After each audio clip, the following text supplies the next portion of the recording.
the occasion of International Women's Day. So our chief guest for today is Miss Rashmi Chaudhary, who is Additional Secretary at the Department of Personnel and Training. However, in the afternoon today, she has informed us that due to some exigency at her workplace, she may get delayed by about 30 minutes. So we thought, once she joins us, I will introduce her formally.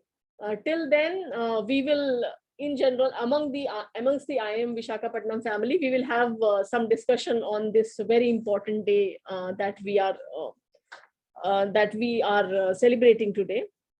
So before we start the discussion, I will ask our director, Professor Chandrasekhar, to give his opening remarks for the occasion, and then we will go ahead. Yeah, thank you, Professor Nina, and let me add my own word of compliments and congratulations to all our women faculty, all our women staff who are part of this evening's celebration today. As all of us know, I believe right since 1911, the achievements of women are being celebrated, and be it in social spheres or economic spheres or cultural domain or political domain, etc. And the March 8, particularly, I was told, came into being much later though, when the United Nations adopted a charter.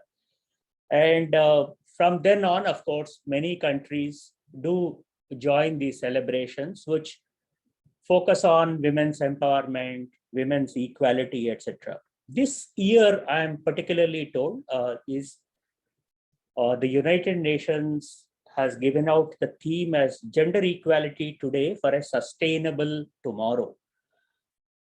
Basically, because as I understand, women always are put to a greater difficulty because they tend to families and they need to kind of take care of the food, water, fuel requirements for the family, and many times in difficult circumstances. And issues such as climate change, because they impact the availability and access to natural resources. To that extent, again, additionally impact women when they have to tend for their families. So that's an additional kind of burden. And this day with this theme talks about how do you kind of put in mitigation strategies, how do you de-risk some of these factors which could be imposing difficulties on women when they attend to these duties, whether whether it is in their families or elsewhere. The second aspect, of course, is in general, how do we lend voice to women in their efforts towards tackling these environmental issues, climate change issues, etc. And because the Sustainable Development Goal 5 talks about gender equality. And if you if you take care of the gender equality, I'm sure it contributes to the other 16 SDGs as well, which the world has committed to achieve by 2030. So how, by kind of recognizing the climate change and the measures that we need to put in place, collectively, we are also addressing how gender equality can contribute to the achievement of the other goals. So basically, we recognize on this day, how do we make women as equal players in decision making?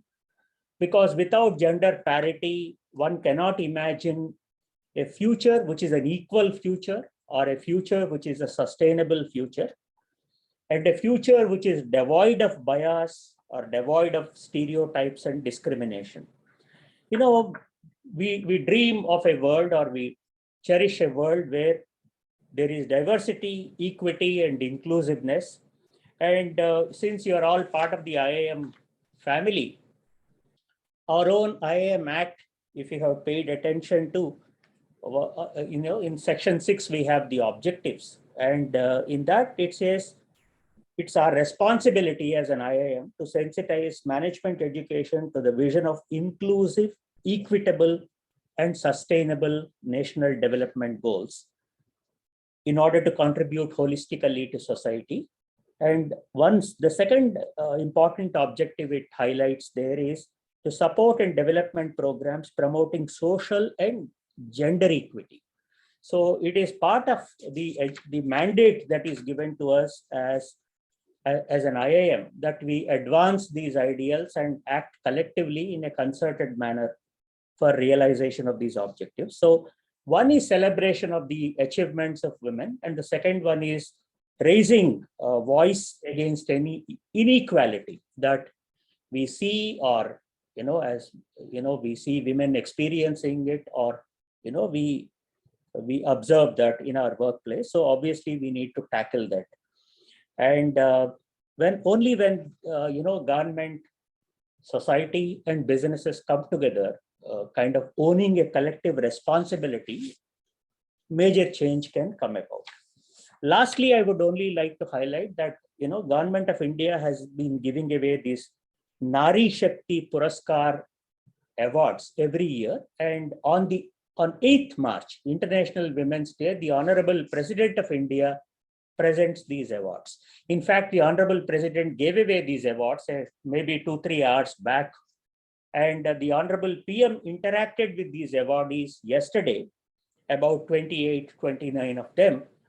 These awards are the highest civilian awards given to women every year in recognition of the good work they do towards gender equality, gender empowerment, etc.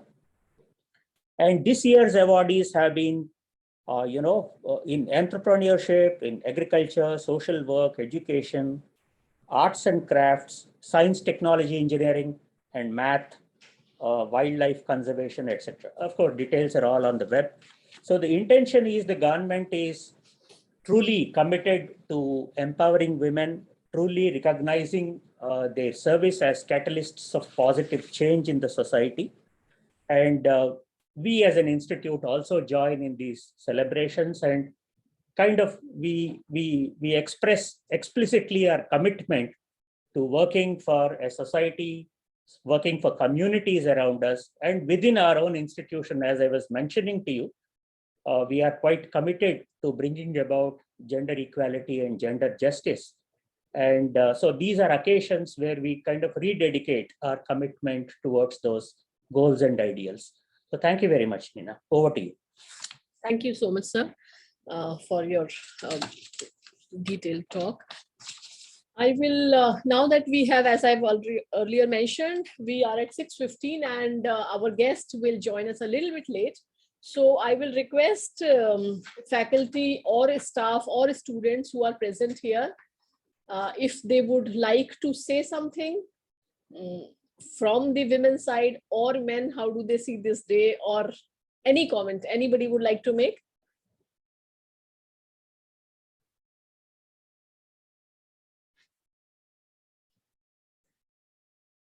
So, okay, so I know at least Professor Vishakha has given a talk at HPCL, so we would be very eager to know her views on this special day. So Vishakha, if you can say a few words, please.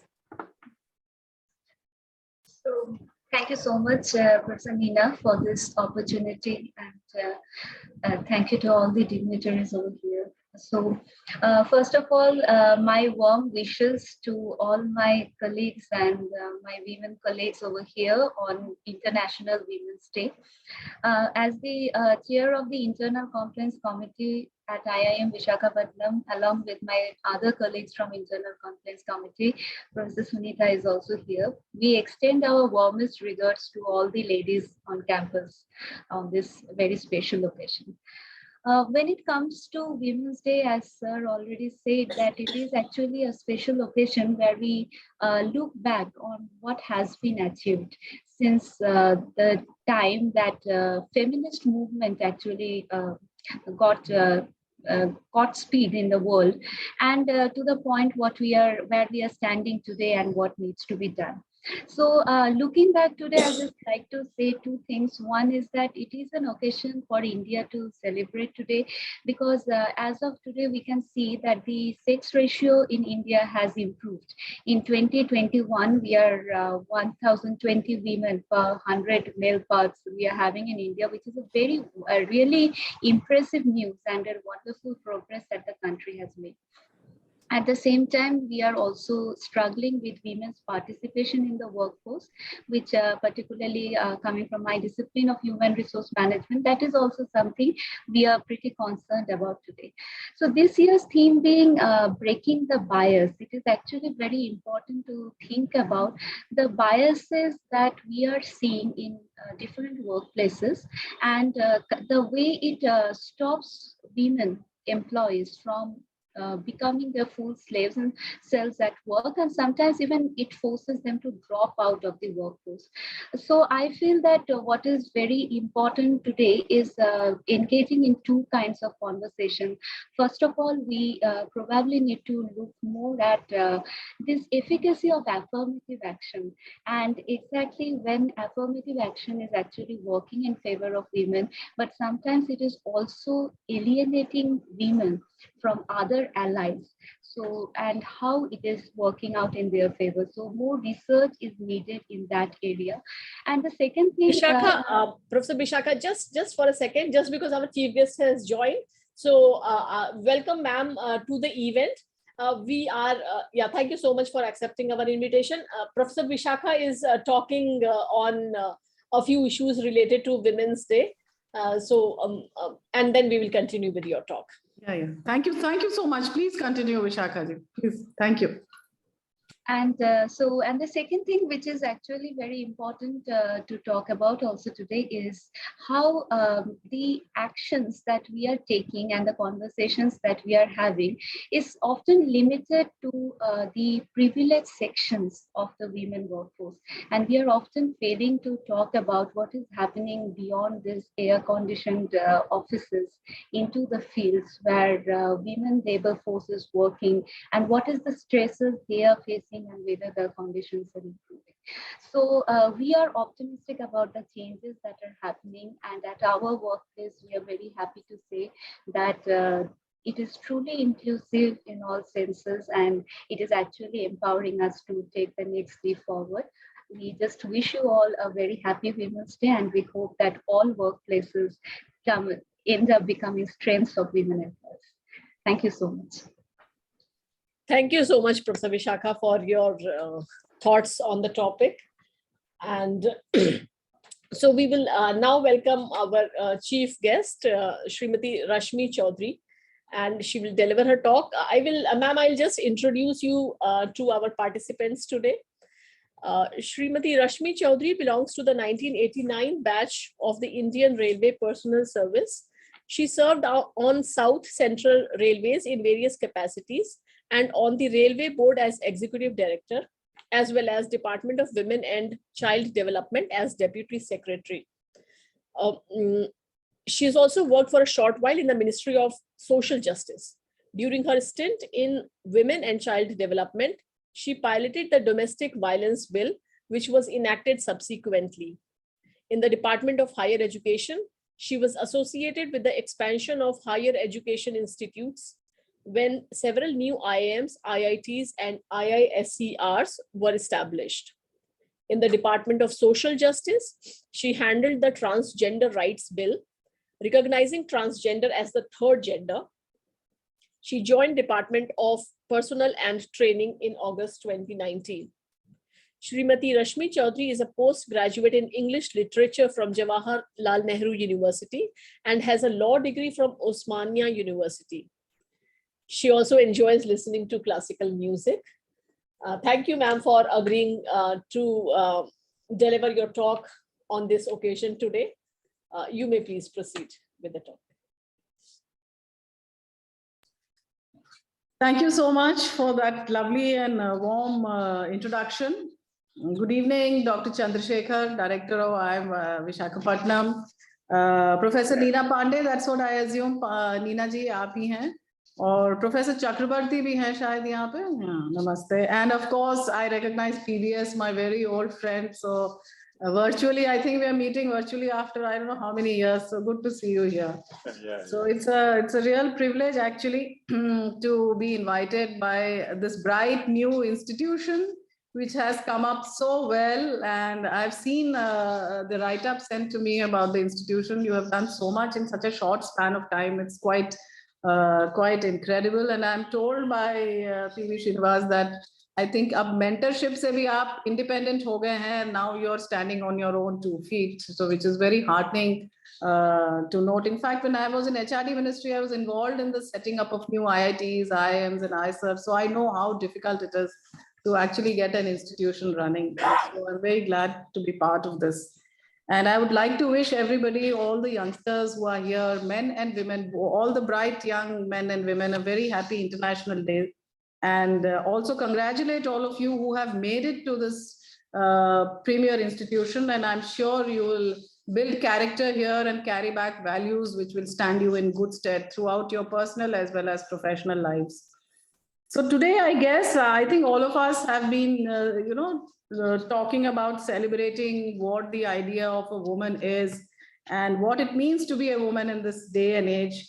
Probably it is a good time to take pause and gauge what the progress we have made as a country, as a nation, as well as globally, what progress has been made towards gender equality and empowerment of women.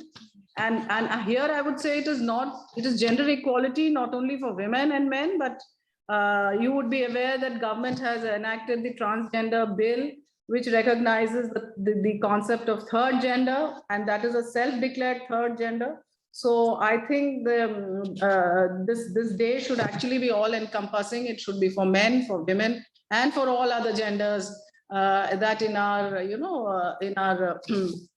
that we encounter in our lives. And I think as a citizen of this country, and as also an officer who has served with the government as a public servant, I would say, I'm proud to look back at all the milestones that we have achieved. So even if it is politics, sports, all other spheres, women have been on the forefront. Of course, I'm not going to reel out names. I've been told that, of course, our finance minister, Nirmala Sitharaman, she's, I believe, at 41 number in the world's most powerful women. Then we have Rashmi, who is the CEO of HCL. She's one of the most richest Indian women. We have Kiran Mazumdar-Shaw. So we have the latest kid on the block is Falguni, who has actually floated an IPO, and she's probably perhaps the richest Indian woman. So women are there very much on the front, and the government is backing them up full hilt. And this government has also done quite a bit, I must say. It has recently, in fact, appointed a woman head to the National Highways Authorities of India, which is a purely infrastructure company, and a relatively young woman has been appointed there. Recently, we have had Madhavi Puri Book, who has been appointed as the SEBI chairperson. Then even in DOPT, we just had a get together, and we were counting how many women are there. And I would be very proud to say that more than 25% of women in my department, which is actually a regulator and supposed to be the guard of men who exercise a lot of power, there were plenty of women, and all of them actually were holding positions which are very critical. Some of them were handling CBI, most of them are handling vigilance and disciplinary cases, and they exercise a great deal of power. So that was very, very heartening, and that needs to be sort of, government, of course, has always been a model employer. It has offered several facilities in terms of maternity care or child care leave. In fact, Government of India is perhaps the most generous in sanctioning leave. We have a two years fully paid childcare leave that after maternity leave you can avail of without assigning any reason on the basis of childcare till your child is 18 years of age. So some might say that that, of course, there was a lot of argument when this was recommended by the Pay Commission, that why aren't men being given these, or why is it that only women should be given this 2 years? So there was debate on that. So then the government introduced the concept of paternity leave. It's not a 2-year leave, but there is, even in government, there is a concept of paternity leave. So we are also sort of moving there. There's, of course, very stereotypical idea that women should all get married, and marriage probably restricts careers. But I think I can see several women here. These days, women are making choices about marriage itself, and they're delaying it, and they're looking at their careers ahead. And I would say that is a very good a good call that women are taking. Of course, I'm not putting anybody off marriage. Neither am I saying that marriage is essential for women. I'm just trying to point out that marriage need not actually limit women. And you have several examples. You have Indra Nui, who actually became world's number 13 after 33 years of marriage, I'm told. Then we have Sania Mirza, who got married in 2010 and has won 3 Grand Slams. We have Mary Kom, who won gold medals. You've seen that movie as well. So the list is endless, and marriage is not a limiting factor, which is some message I would like to send, tell all the women here, that don't be in any hurry to get married. But even if you do, you should not think of it as being limiting you in any manner. And aside from women who do make it big, we should also look at all of those. I think for us, for me in the government, sitting in this position, we are those very, very rare. I mean, we've reached this pinnacle, and we are actually a very, very tiny majority of women who have got this privilege, who are able to achieve, have this sort of an independence and this freedom. And all of you are also very privileged to be here. Your parents have sent you here. You've worked hard to be here in these premier institutions. So, but there are millions of ordinary women who have to fight their small and large battles every day. They travel by buses, they work, the women in the informal sector, in the unorganized sector. Compromises and reality checks, there are routine, but those women, we must identify with them. We must acknowledge them. Those women who carry grit, they carry determination and the fortitude to create paths for themselves. Their collective desires to achieve happy, meaningful lives actually enrich our society. And all of us, we should sort of recognize this and encourage this. And it is only when the structures of society and the systems around us, they create an enabling environment, that a true meaning of being empowered actually will emerge in the true sense. It is not that you and me, it's not that Neena ji aap wahan baiti hain aur Rashmi yahan baiti hain. In sab se empowerment nahi hota. Empowerment tab hoga jab itni hazaron, lakhon, karodon औरतें जो हमारे देश में हैं और जो जिनके लिए daily life is itself a struggle, वो जब वो empowered feel करेंगी, तभी ये ट्रू एम्पावरमेंट का जो हम विमेंस डे को सेलिब्रेट करने की, हमारे आप से सेलिब्रेट करने से एक्चुअली में सेलिब्रेशन नहीं होता, यही मैं कहना चाह रही हूँ. So of course women hold up half the sky, but you would know in company boards, in corporate offices, how many women are there. It's actually participation not only at high levels, but I'm told the studies show that participation of the women in India is actually has declined. And it has come down. The periodic labor force survey of 1920, which covers the lockdown period also to some extent, and it was released recently by the National Statistical Office, points out that the decreasing participation of women in the overall labor force since 87, 88, I believe it was higher then, it has come down now, and which is a very disturbing thing. It's a very disturbing trend. And there is a growing divide between male and female workforce participation, which I think all of us should be conscious of. And as policymakers in government, we should be cognizant of it and see how it can be actually improved.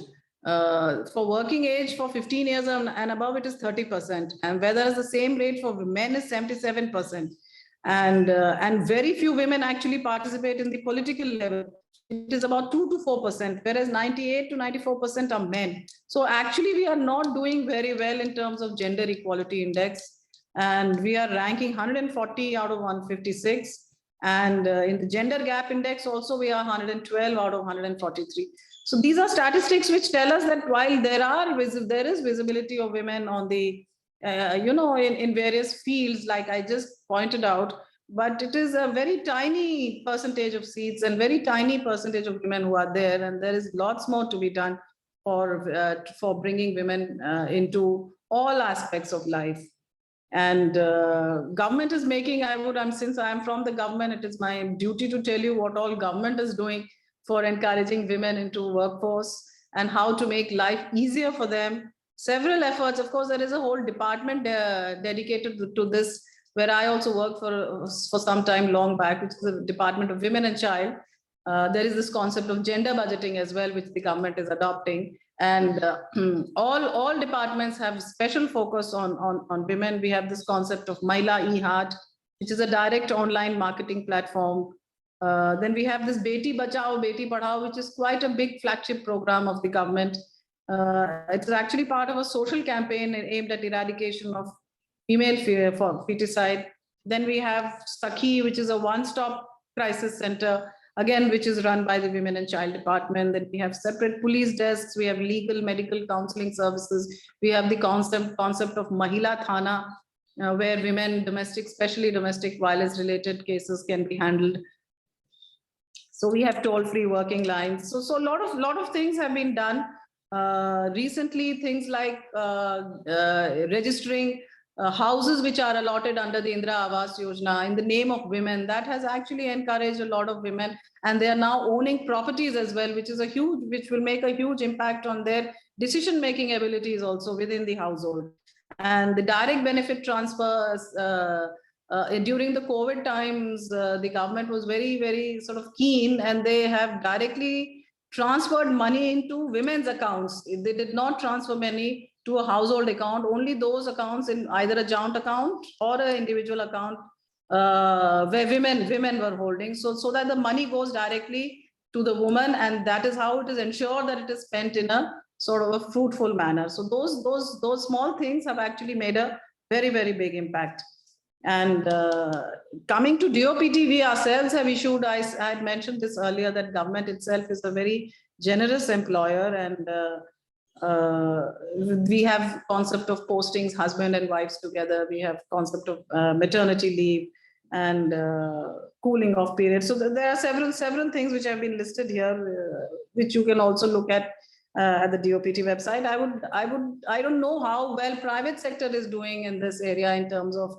It would be good to share your experience on this. Whether I'm sure there are big companies, well-established companies, which have good HR policies for their women employees, and also we have compulsory sexual harassment at workplace, those committees also.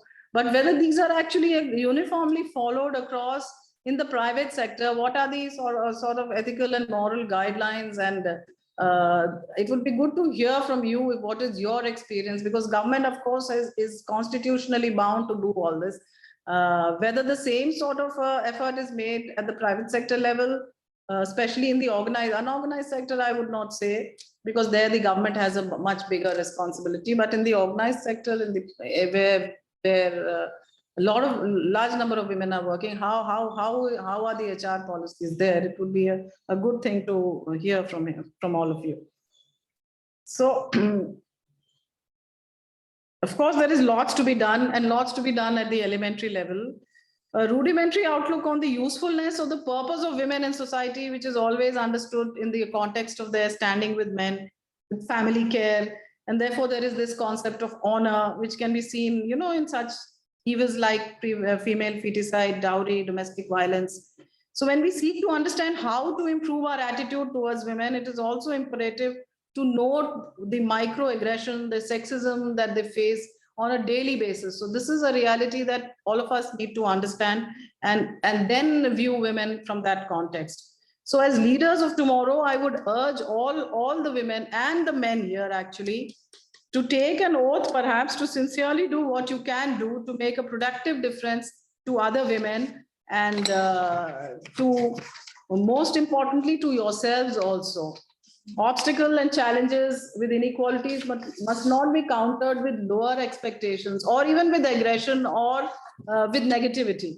You should have the confidence to face the world as it is, and you are actually in much privileged position. You should, all of you, all the young women here, should show leadership roles, and you should take it on and go fully forth with that sort of a positive attitude.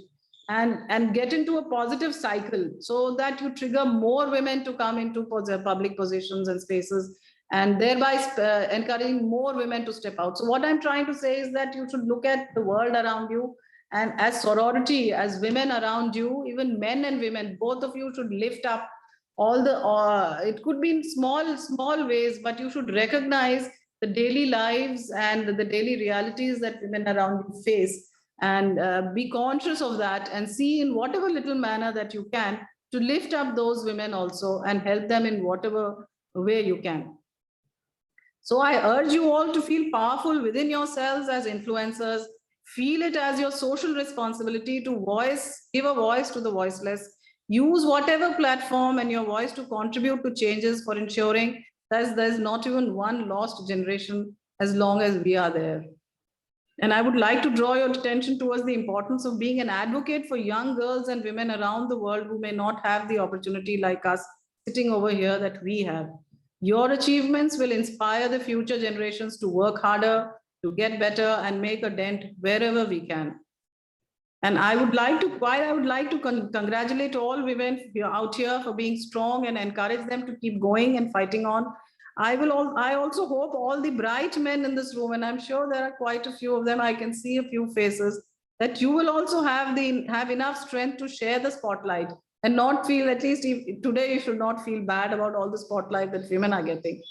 And share the spotlights at importance, irrespective of what gender that person is. And I would urge you all to step up at home as well in a big manner. Take on your full share of housework and childcare. In fact, I don't know if all of you have been seeing this ad, which has been Ariel company ka ad, which has given some interesting statistics. I don't know how far they are true. Apparently, in a day, women spend about at least 6 hours on housework, and men spend only 36 minutes. So that is the sort of a gender imbalance. And men should actually step up their act at home, which is a very, very big area. Actually, if you work, share your burdens equally, all the chores at home, it will make a huge difference to women at workplace, in all manners of speaking. So that is very, very important, and that those values should be inculcated in the youngsters. And and when you have families, when you marry and have children, among the male children also, male offsprings also, that equality thing has to be शुरू से ही वो actually आना चाहिए. वो बाद में मुश्किल है उसका सीखना, वो शुरू से एनजेंडर होना चाहिए. तो वो आप सब यंगस्टर्स के ऊपर बहुत जरूरी है, वो बहुत बड़ी जिम्मेदारी है. And other men also, you should educate and sensitize other men, be it older or younger. So men have a huge role to play, and it's an equal responsibility.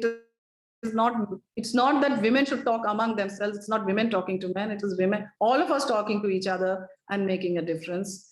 And we should talk in a manner that will inspire trust and respect.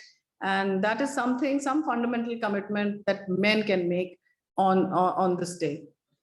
And secondly, again, coming back to giving, on the issue of giving back to the less privileged isn't a choice, but it is a way of life.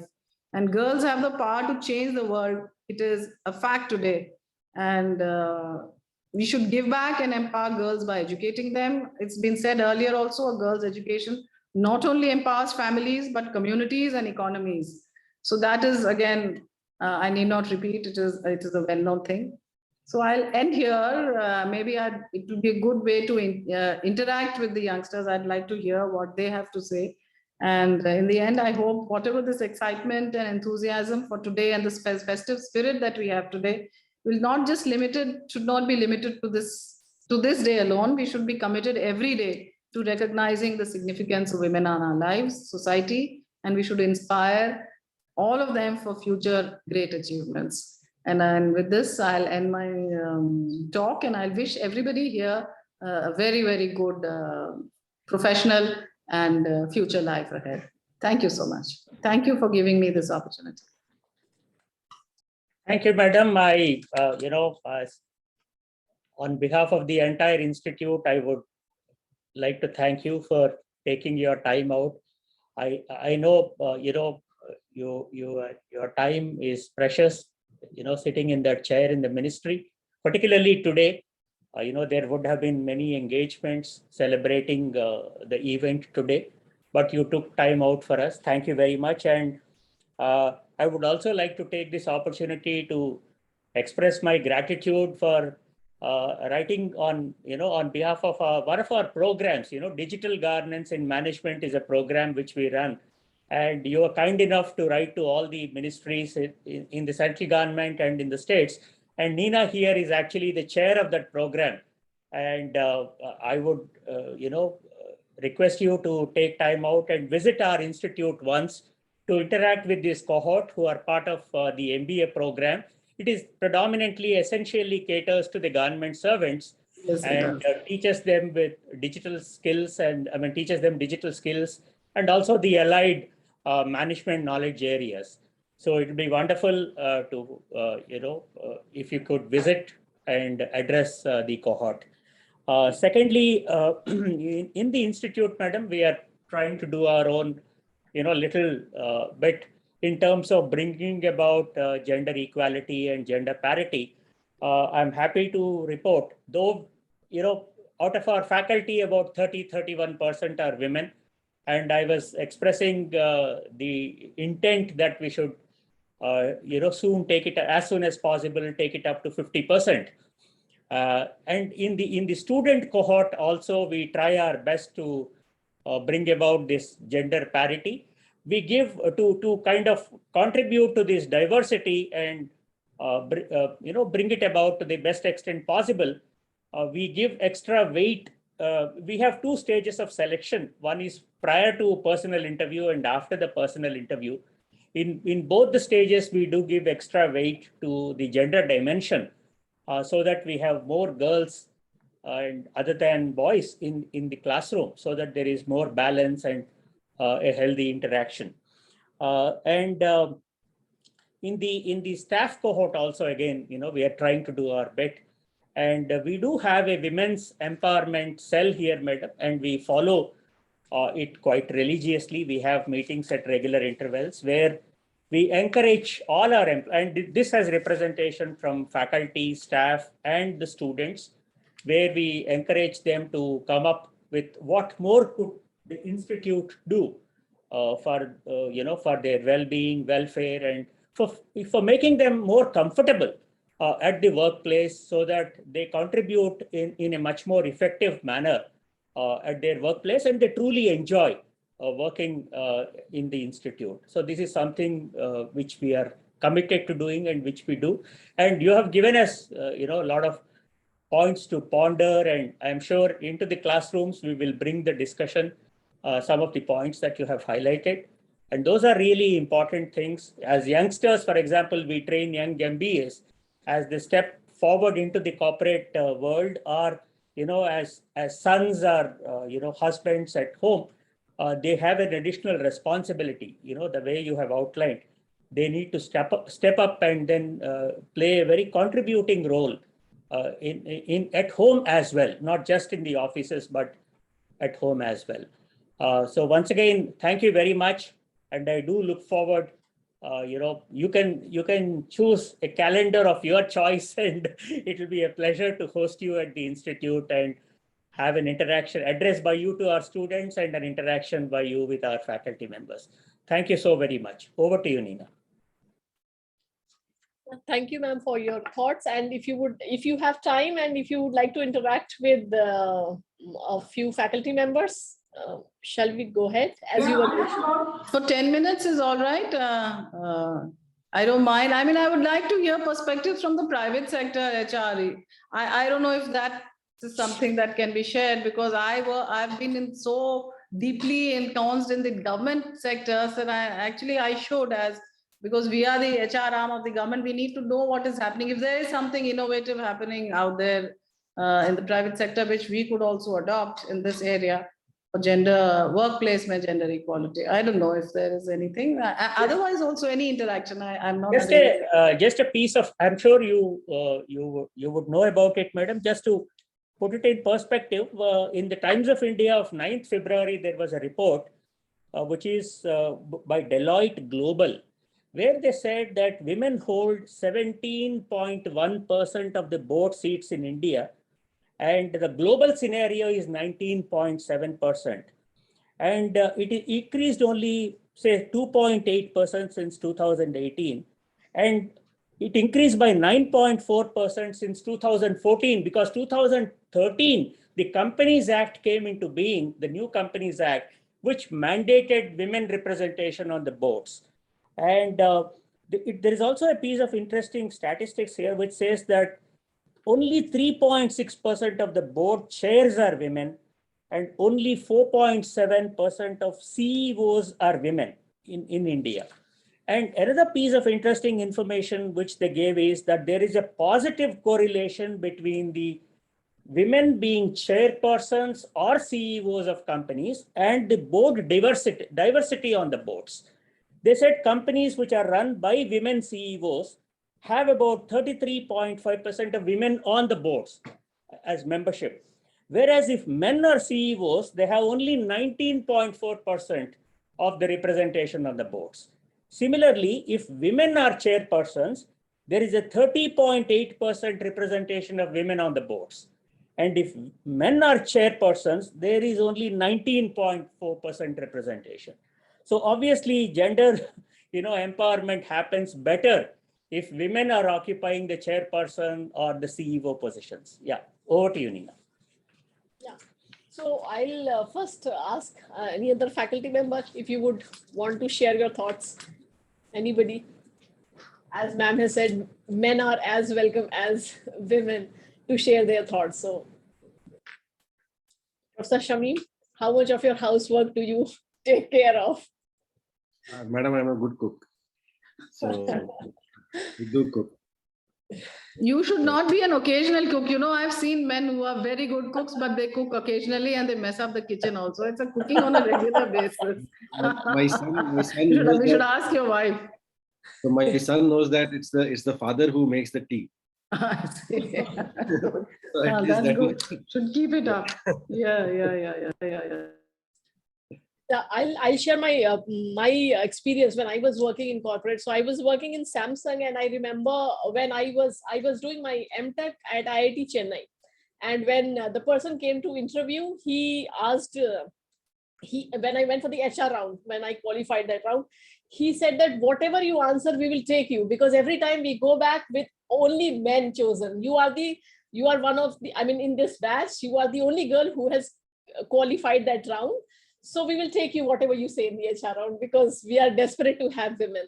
So I think everybody is trying to it, but as we see that at the education level, like how many girls, I remember 20 years back when I was doing MTech, I was the only girl in my whole class of MTech doing the course. So I'm sure everybody is trying to take positive steps. It'll take time as more women get educated. They will come up to the top. Yeah. Anybody else? I think Anuradha wants. Anuradha, please. Professor Anuradha, please go ahead. Yeah. Thank you, ma'am, for your speech. Just when Professor Nina was talking about how the HR person said that we'll take you no matter what, I remembered there was one discussion we were having, a panel discussion somewhere in Chennai, and this HR lady was saying the problem that they're facing is whenever women are taken, they are considered by other employees as diversity candidates. So, so they're taken in, so there are more women, but the attitude is mostly like, tumhe to milna hi tha because you're a woman.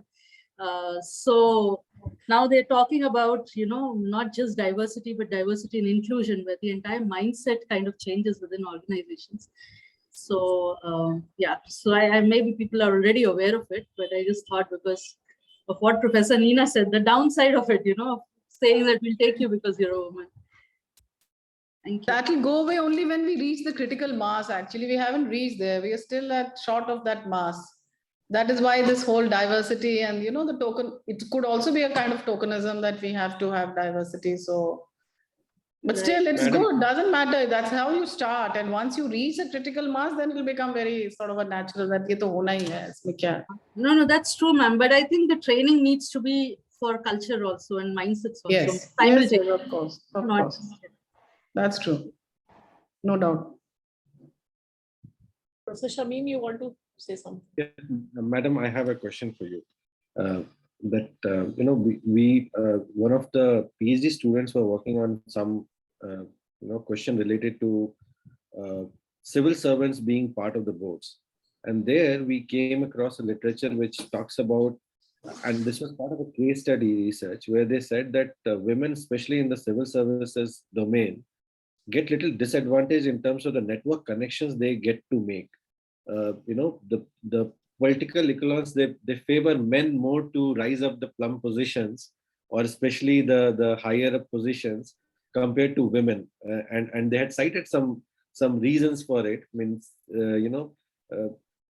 and reasons are very obvious, that women in general are more honest, more outright, and second, many a times because of the family issues also, because either they are married to a fellow civil servant, and therefore they have to compromise with the postings which they can get any better suited position. So do you think that because that was only one literature which we got, so because we are talking about this, just wanted to understand, does it really being a woman in this civil servant position, does it really hamper your or does it come under way that you, compared to men counterpart, get to connect more, and your network connections are more Definitely. strong? I would say it would be same across any kind of a working environment, in the sense any career, that women are put to a little bit, because we don't network in that same manner. When men gather over drinks, they go for golf sessions. So they have these informal networks men have. Women actually do networking among themselves. They are sort of a sorority. They share things with each other. So that disadvantage, yes, it is there. But I would still feel that from personal experience, I would say that of course government is a very good employer. It's sort of meritocracy is seen, and there are a lot of women who are very ambitious now, and if there is support from family is hugely important. Your spouse, your whole ecosystem in which you're working is very important. So if there is support, then women are equally ambitious, they could be equally ruthless, and they can also behave in the similar manner as men. They need the opportunity. So ab mil raha hai, and I can see women reaching places. But वो पूरा अभी equal नहीं है. It is not an equal playing field, even in civil services. It will take time. But things have improved. There are women who I know personally also. They don't bear their ambitions, and they are willing to go to great lengths to achieve what they want, like the men. But अभी time लगेगा उसमें. But civil services में भी है, but उतना blatant gender inequality नहीं, उतना blatant discrimination नहीं है जितना बहुत और जगह दिखता है. That is what my personal experience has also been. Thank you so much, madam. Anybody else would like to talk? Or fine then. Professor Amit, please propose the vote of thanks and anything else that you would like to add. Thank you, Professor Neena. Good evening, ladies and gentlemen. Our chief guest for the day, Ms. Rashmi Chaudhary, our director, Professor Chandrasekhar, our admin coordinator, Professor Neena Pandey, fellow colleagues, staff members, students, and other stakeholders of IIM Visakhapatnam. It is my proud privilege to propose a vote of thanks on the occasion of International Women's Day. I would like to start by thanking Ms. Rashmi Chaudhary for her stimulating and discerning speech. It is really true what she said, that true gender equality or empowerment will happen only when the common woman on the street is able to celebrate this particular day. Thank you, ma'am, for your time, for giving us the privilege of your time. And as a small token of our appreciation, we would like to send across a small memento from our side here in Visakhapatnam. This is the dance forms of India, ma'am. So made out of wood, and I do hope you will like it. And we'll send it across to you. Thank you so much. It's beautiful. I request very you to nice. accept it, and then Thank you so much. Thank you. I also extend my thanks to our director, Professor Chandrasekhar, for his guidance and encouragement. As always, his good office has been proactive in making this event successful. Thank you, sir. We also thank Shri P.V. Srinivas from IMB field. He's part of our family now, for making the connections with Ms. Rashmi Chaudhary and making this event successful. I'd be failing in my duties if I don't mention the contribution of the admin and IT team, led ably by our admin coordinator, who have worked behind the scenes to make this event possible. Today, on the occasion of International Women's Day, we should all take the time to stop and think about the ladies in our lives and thank them who have shaped us. And we promise to step up at home. We at IIM Visakhapatnam are aware of our responsibilities towards nation building, and hence we take extra care to ensure that there is adequate representation of women among all our stakeholders, be it the faculty, staff, or the students. On this auspicious day, let us renew our pledge to continue working towards making IIM Visakhapatnam a destination of choice for women in the future as well. And as ma'am said, on our watch, there should not be any lost generation henceforth.